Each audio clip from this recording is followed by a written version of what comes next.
As I expected, so it proved; for as soon as the tide made to the westward I saw them all take boat and row, or paddle as we call it, away. I should have observed, that for an hour or more before they went off they were dancing, and I could easily discern their postures and gestures by my glass. I could not perceive, by my nicest observation, but that they were stark naked, and had not the least covering upon them; but whether they were men or women I could not distinguish. As soon as I saw them shipped and gone, I took 2 guns upon my shoulders, and 2 pistols in my girdle, and my great sword by my side without a scabbard, and with all the speed I was able to make went away to the hill where I had discovered the first appearance of all.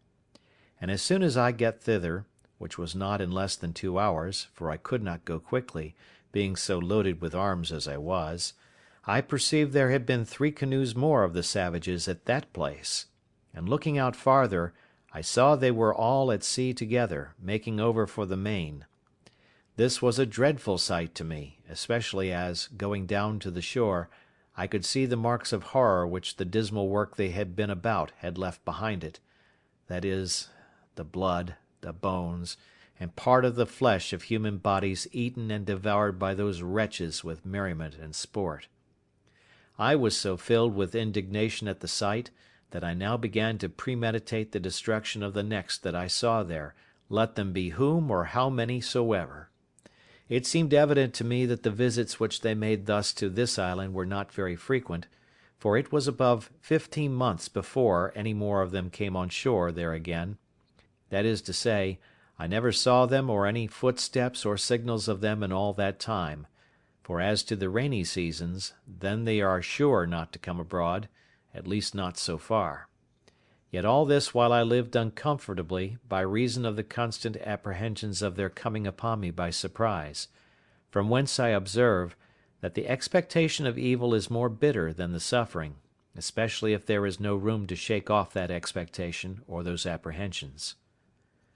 During all this time I was in a murdering humour, and spent most of my hours, which should have been better employed, in contriving how to circumvent and fall upon them the very next time I should see them,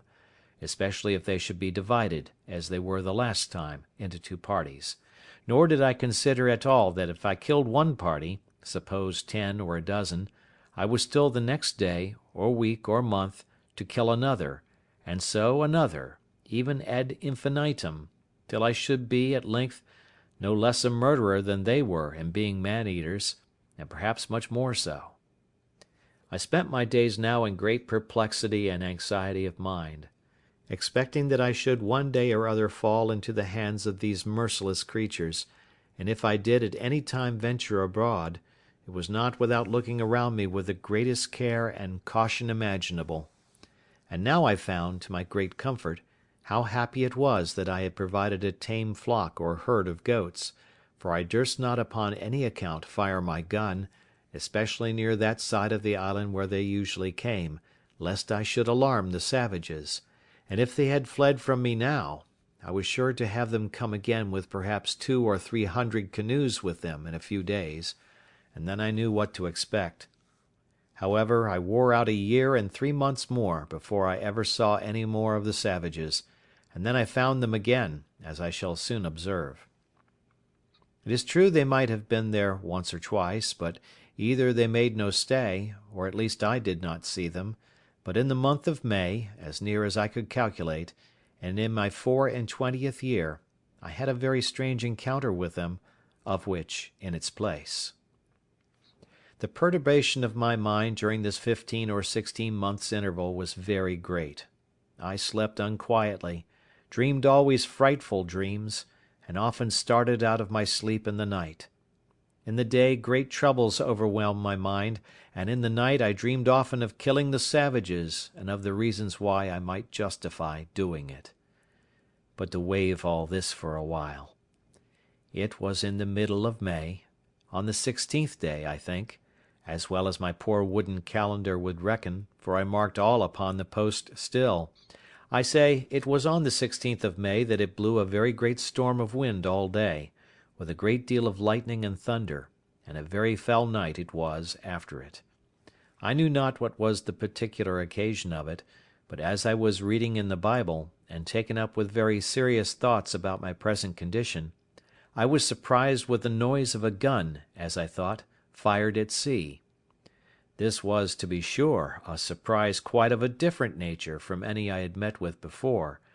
for the notions this put into my thoughts were quite of another kind. I started up in the greatest haste imaginable, and in a trice clapped my ladder to the middle place of the rock, and pulled it up after me, and mounting it the second time, got to the top of the hill the very moment that a flash of fire bid me listen for a second gun, which accordingly, in about half a minute, I heard, and by the sound I knew that it was from that part of the sea where I was driven down the current in my boat. I immediately considered that this must be some ship in distress, and that they had some comrade or some other ship in company, and fired these for signals of distress, and to obtain help. I had the presence of mind at that minute to think, that though I could not help them, it might be that they might help me, so I brought together all the dry wood I could get at hand, and making a good handsome pile, I set it on fire upon the hill. The wood was dry, and blazed freely, and though the wind blew very hard, yet it burned fairly out, so that I was certain, if there was any such thing as a ship, they must needs see it. And no doubt they did, for as soon as ever my fire blazed up, I heard another gun, and after that several others, all from the same quarter. I plied my fire all night long, till daybreak, and when it was broad day, and the air cleared up, I saw something at a great distance at sea, full east of the island, whether a sail or a hull I could not distinguish, no, not with my glass, the distance was so great, and the weather still something hazy also, at least it was so out at sea.